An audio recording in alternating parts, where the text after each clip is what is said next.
Muito obrigado, Felca. Sente-se aqui. A gente fica um pouquinho do programa conversando. Maravilha.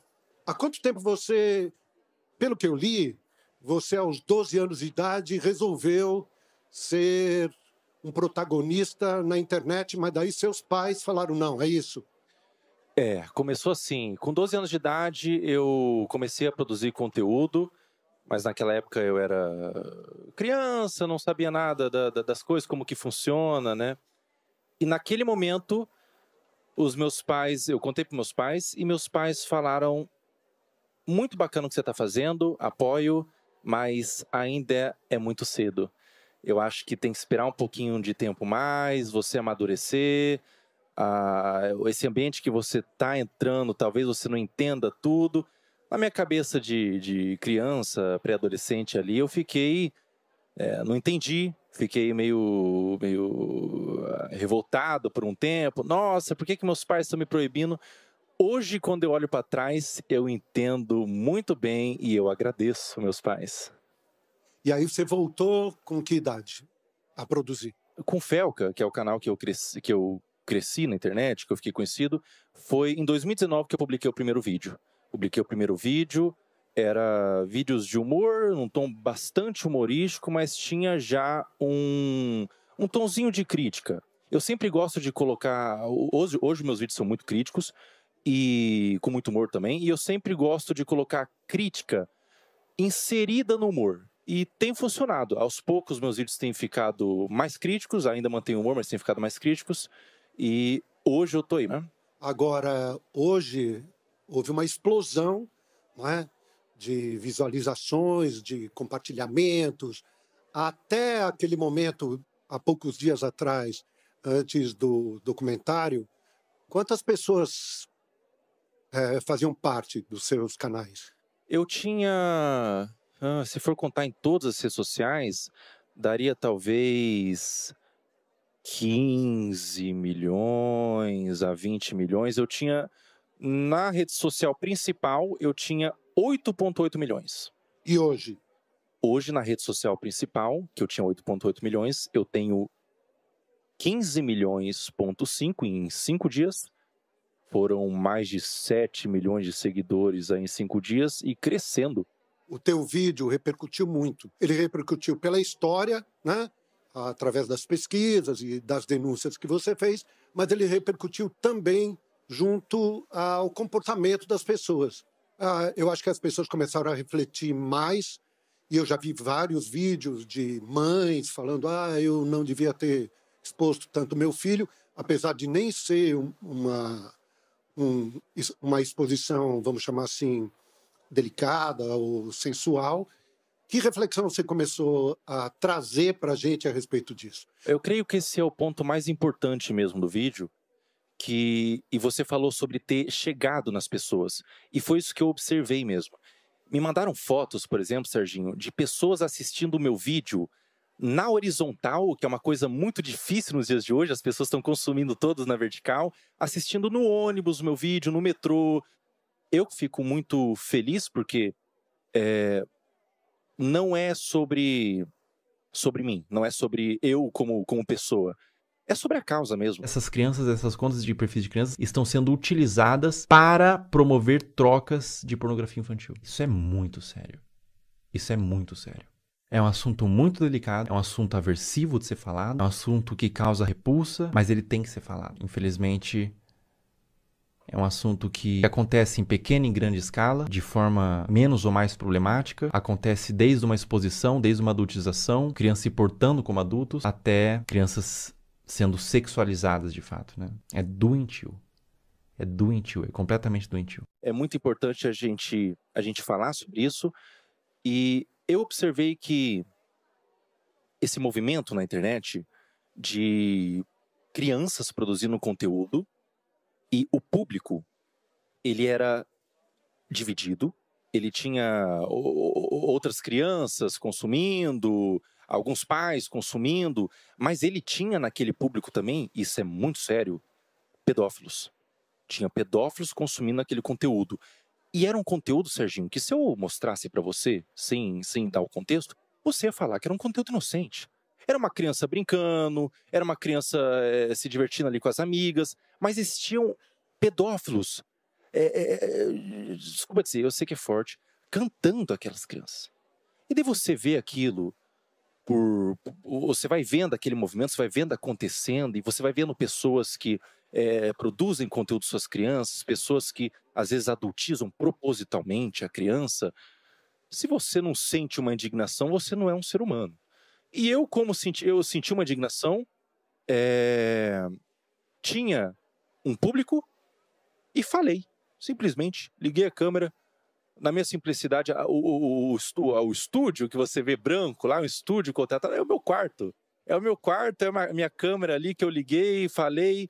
As reuniões de pauta era eu e meus amigos, que a gente entrava em ligação, conversava, cara, isso aqui tá legal, isso aqui não vai, isso aqui vai. E causou um movimento tão gigantesco, Serginho, que agora, nesse momento, tá sendo meio nebuloso, tá sendo meio difícil de cair a ficha. Mas é um convite para as pessoas que estão assistindo, todo mundo que está aqui na plateia, é um convite para vocês entenderem que vocês têm voz. Existe um poder nas pessoas. Você vê algo que está errado e falar, denunciar, na sua simplicidade. As pessoas ouvem. Existe bondade no mundo. Mas e o consumo? Consumo direto consumo. De crianças e adolescentes frente à tela. O consumo ele tem que ser, na minha opinião, supervisionado. O pai tem que supervisionar o que a criança consome na internet, porque é muito fácil o algoritmo mesmo é trabalhado para isso. É muito fácil a criança sair de uma animação divertida, que ela se diverte, para um conteúdo não apropriado. É muito fácil isso acontecer. É um movimento que acontece muitas vezes. E se você, enquanto pai, tiver a capacidade de supervisionar o seu filho com 10, 11, 12 anos, ele pode consumir de forma moderada, na minha opinião, mas se você não tem a capacidade, se você não consegue ser um pai presente, se você trabalha muito, às vezes tem muitas ocupações e tudo mais, na minha opinião, bloqueio. E uma outra coisa é não sobre consumo, Serginho, é sobre produção de conteúdo. Criança não tem que produzir conteúdo na internet. Não tem. A internet é um ambiente... todo mundo que está aqui sabe que a exposição não é algo fácil de lidar. A exposição vem com críticas, vem com pessoas comentando sobre você, comentando sobre aparência, vem com às vezes, um assédio, e a criança não está preparada para receber qualquer tipo dessas coisas. Então, criança não deve produzir conteúdo na internet. Internet é um ambiente para adultos. Muito bem. Tem alguém que gostaria de fazer perguntas aqui? Você aqui, vamos começar. Como é seu nome? Ana. Tudo bem? Mais para ver sua opinião, assim, porque a gente sabe que isso não é de hoje. Não começou a postar os vídeos, principalmente do caso que você falou no vídeo, não começou esse ano, já é de muito tempo. Por que você acha que demorou tanto para tomar essa proporção, para as pessoas começarem a prestar atenção nisso? Essa é uma pergunta boa, Ana. Eu acho que existiam muitas pessoas falando sobre, já era uma coisa bem pública, assim, era relatado.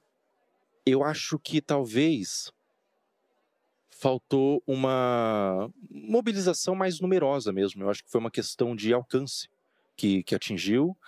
E o alcance vem quando uma pessoa decide. Eu acho que não vem quando a pessoa tem muita autoridade ou qualquer coisa do tipo. Eu acho que o alcance vem quando a pessoa decide reunir informações importantes desde o cerne da questão. Então, reunir provas, pesquisar, denunciar. Quando ela faz ela reúne informações em um vídeo que seja também fácil de consumir, porque muitas pessoas fazem vídeos, falam sobre, mas não querem se envolver. Elas falam de forma meio assim, direta, comentam só para ganhar alguma coisinha em troca.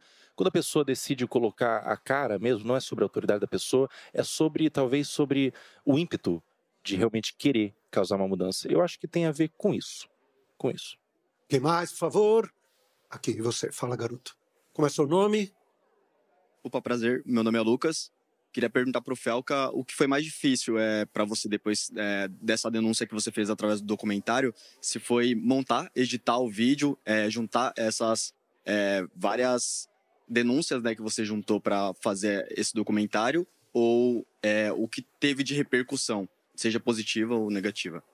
Com certeza o que foi mais difícil foi reunir essas informações, porque parte da demora da postagem do vídeo, eu fiquei 1 ano fazendo essa pesquisa, de ser um tema, foi eu sozinho fazendo essa pesquisa, e é um tema tão aversivo que se você não tem se você não tem um sangue de barata, e eu não tenho, você não consegue ficar nisso por 30 minutos ao dia. Eu ficava vendo aqueles materiais e procurando e buscando, e ficava com tanta agonia, tanta amargor assim na boca, que eu, pela minha saúde mental, vou dar um tempo, vou fechar o notebook e vou voltar amanhã. Então, esse foi o mais difícil. A repercussão, por mais que seja muita coisa acontecendo ao mesmo tempo, é muito positiva. Eu estou muito feliz porque se estão dando luz para essa causa, eu creio que possa haver mudanças. Então, é extremamente positivo. Estou super realizado, super satisfeito. Mas, por outro lado, tem gente que não gostou. E eu queria saber como é que você recebeu, e se foram só críticas ou chegou a ter ameaças? Algumas ameaças, sim, Serginho. Algumas críticas, alguns movimentos de difamação, de tentar descredibilizar e tudo mais. Como eu recebo isso, a gente sabia, eu sabia o que eu estava fazendo, a gente sabia, eu e meus amigos, eu e minha equipe de editor, tudo mais, as pessoas que estavam por trás, a gente sabia que o que a gente estava fazendo era grande e tudo era esperado. Tudo era esperado. Olha, a gente não sabe exatamente o que vai acontecer, mas vai vir ameaças, vai vir, talvez venham alguns processos, talvez venha gente insatisfeita com o que eu fiz. Existe também, Serginho, e isso é delicado de falar, mas é verdade, existem alguns pedófilos que se incomodaram pessoalmente por eu estar tentando quebrar o esquema de pedofilia deles. Esses pedófilos, eles vão se sentir atacados pessoalmente e vão bater de frente, mas, sinceramente, quem tem que ter medo são eles, não uma pessoa que está denunciando. Quem tem que ter medo são os pedófilos. Fala. Boa noite, meu nome é Mavi. Boa noite. E a minha pergunta é, depois da repercussão do seu vídeo e a ação do Ministério Público, o que você acredita e qual mecanismo podemos usar para proteger as nossas crianças das redes sociais? Existe o ECA, por exemplo, o Estatuto da Criança. Existem leis para proteção. O que esses criminosos fazem são crimes. Então, eu acho que o melhor movimento, a melhor iniciativa é a iniciativa do indivíduo de denunciar, de ir atrás, de procurar, reunir provas, pesquisas e denunciar o que está vendo na internet. Denunciar.